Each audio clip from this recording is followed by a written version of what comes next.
In late September, The Washington Times published an opinion piece by Peter Vincent Pry advocating surgical conventional strikes to disarm North Korea.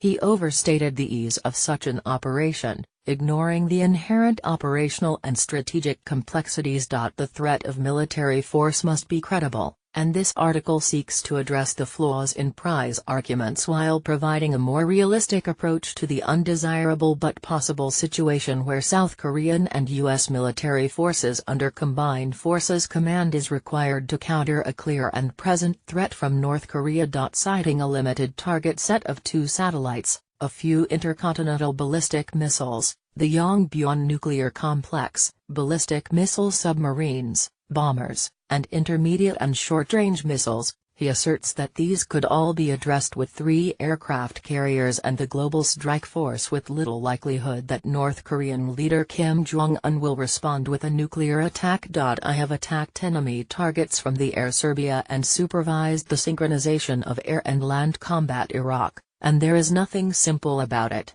even in more permissive air defense environments than that of North Korea.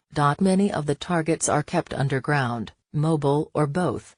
As for North Korean satellites, the only time the U.S. has successfully shot down an orbiting satellite was.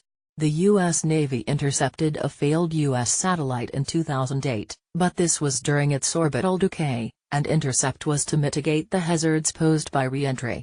U.S. policy on the use of anti-satellite weapons is not clearly stated, but generally opposes their use due to concerns about orbital debris and existing treaty obligations. The notion that the United States could mount such a campaign unilaterally is dangerously flawed. Any attacks would certainly put treaty ally South Korea at risk to a North Korean response, and possibly place Japan in the crosshairs. Consultation and cooperation with both treaty allies is an absolute must. China, while not an ally, must be made aware of the circumstances that would mandate a U.S.-South Korean strike. Those conditions could include clear indications that North Korea was preparing for a nuclear launch or other military preparations that move the threat from hypothetical to likely. I trust that these consultations with regional partners and players are ongoing,